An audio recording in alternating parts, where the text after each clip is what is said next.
ধাবায় রুটি বা পরোটার সাথে তোমরা তড়কা তো নিশ্চয়ই খেয়েছো। তোমরা কি বাড়িতে সেই তড়কাটা ট্রাই করেছো কোনোদিন? যদি তড়কাটা ট্রাই না করে থাকো তাহলে আমাদের এই রেসিপিটা ফলো করো।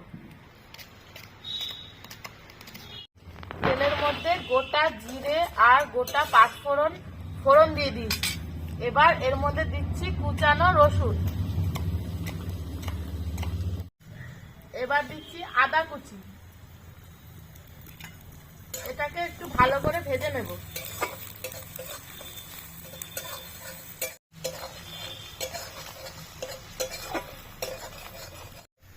এগুলো একটু ভাজা হয়ে গেছে, এবার এই পেঁয়াজটা দিয়েও ভালো করে ভেজে নেব।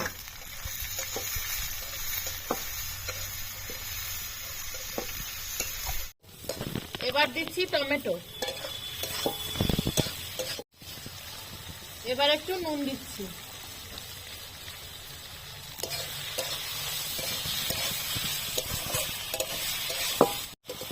এবার ঝালের জন্য কাঁচা লঙ্কা দিয়ে দিলাম।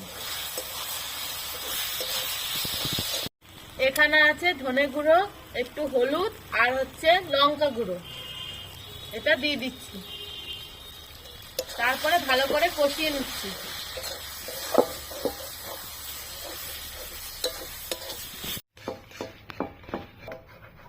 এটাকে ভালো করে কষিয়ে আর কন্টিনিউ এরকম নাড়তে হবে, তাহলে এটা ভালো হবে।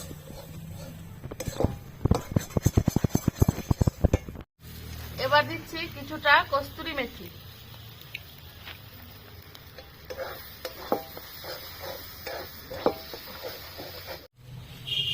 টেস্টটা একটু অন্যরকম করার জন্য একটু বিট নুন দিলাম।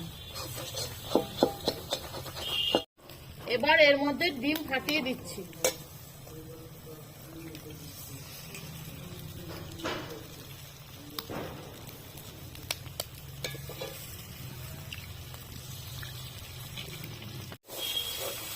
ডিমটা ভালো করে মিশিয়ে নিতে হবে।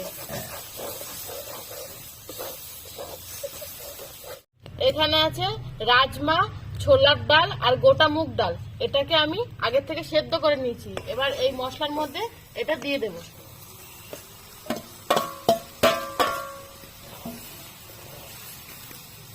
তারপর এটাকে ভালো করে কষিয়ে নেব।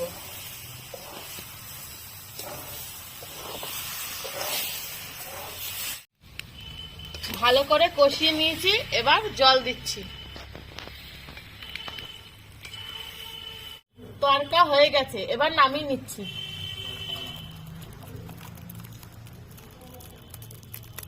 এবার দেব আসল তড়কা। এর মধ্যে কড়াইতে তেল দিয়ে দিচ্ছি। তেলটা ভালোভাবে গরম হয়ে গেছে, এর মধ্যে কিছুটা রসুন কুচি দিয়ে দিলাম।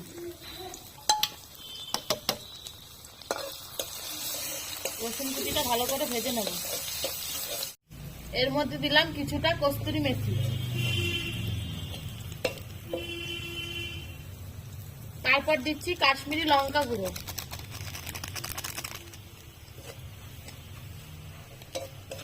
রেডি হয়ে গেছে, এবার তড়কার উপর ঢেলে দেবো। ডিম দিয়ে তড়কা একদম রেডি। এটা রুটি বা পরোটার সাথে খাওয়া যাবে। তোমরাও এটা বাড়িতে ট্রাই করো, আশা করি ভালো লাগবে। আর আমাদের ভিডিওটি ভালো লাগলে আমাদের চ্যানেলটি সাবস্ক্রাইব করে দিয়ে আমাদের পাশে থাকবে।